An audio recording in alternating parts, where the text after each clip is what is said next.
আসসালামু আলাইকুম, welcome back to my channel Borna food creation. আজ ডেলিসিয়াস একটা ডেজার্ট আইটেম নিয়ে হাজির হলাম।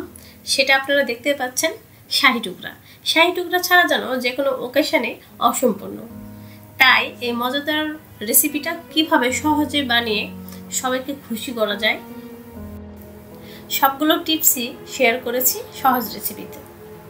তাহলে চলুন আজকের শাহি টুকরা রেসিপিটা দেখে নেওয়া যায়। আমি শাহি টুকরা আজ তৈরি করার জন্য কিছুটা পাউরুটি এভাবে স্লাইস করে কেটে নিয়েছি কুকি কাটার দিয়ে। সেগুলো এখন আমি তেলে ভেজে নেব ব্রাউনিশ করে। অবশ্যই ডুবো তেলে ভাজার দরকার নেই, যেহেতু আমরা যে কোনো তৈলাক্ত খাবারই এড়িয়ে চলি।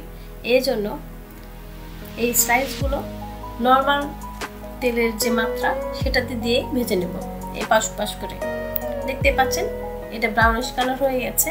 এরকম ব্রাউনিশ কালার করে উঠিয়ে নেবেন। আর এগুলো কিন্তু এখন একদম বিস্কিটের মতো শক্ত হয়ে গেছে। এই সবগুলো নামিয়ে নেওয়ার পরে আমি এবারে শিরা তৈরি করছি। এখানে 1/4 কাপ চিনি এবং 1/4 কাপ পানি দিয়ে একটা শিরা তৈরি করে নেব। শিরাটা অবশ্যই শুধু চিনি লিকুইড হওয়া পর্যন্ত জাল করে নেব, এতে একটার বা দুইটার হওয়ার কোনো দরকার নেই। এই তো শিরাটা একদম রেডি, চিনিটা গলে গেছে, ফুটে উঠেছে এবং এই সময় আমি সামান্য পরিমাণ সাদা এলাচগুলো মিশিয়ে দিচ্ছি। এতে করে ফ্লেভারটা অনেক সুন্দর আসবে। এভাবে আলতো হাতে মিশিয়ে নিয়ে এটা আমি নেমে নিলাম এবং গরম অবস্থা থাকাতেই আমি সেই পাউরুটি স্লাইস যেগুলো আমি ভেজে রেখেছিলাম সেখানে দিয়ে দিচ্ছি।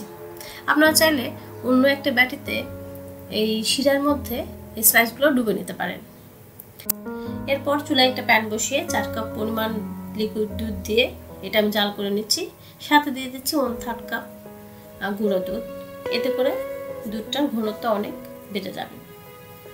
আর সুন্দর করে একটা প্যাচুলা দিয়ে অনবরত নাড়বো, যাতে করে নিচে না ধরে যায় এবং দুধটা ফুটে ওঠা পর্যন্ত ওয়েট করব। সাথে দিয়ে দিচ্ছি 1/4 কাপ চিনি। চিনিটা দিয়ে একইভাবে আবারও মিশিয়ে নিচ্ছি দুধের সাথে। একদম সুন্দর একটা লুক আসা পর্যন্ত এটা আমরা জাল করব। আর এর পর্যায়ে দিয়ে দিচ্ছি 1 টেবিল চামচ রোজ ওয়াটার, যেটা দিলে এই লিকুইডটা অনেক সুস্বাদু আর ভালো একটা ফ্লেভার আসবে। তবে আপনারা চাইলে স্কিপও করতে পারেন। আমার রোজ ওয়াটারের ফ্লেভারটা ভালো লাগে, তাই এখানে আমি অ্যাড করছি। আর এই পর্যায়ে দিয়ে দিচ্ছি 1 টেবিল চামচ কর্নফ্লাওয়ার, আমি পানি দিয়ে গুলে রেখেছিলাম সেটা। এই মিশ্রণটা দেওয়ার পর কিন্তু কখনো নাড়া বন্ধ করা যাবে না, তাহলে কিন্তু দলা পেকে যাবে আর নিচে একটা গুঁড়ি ভাব চলে যাবে।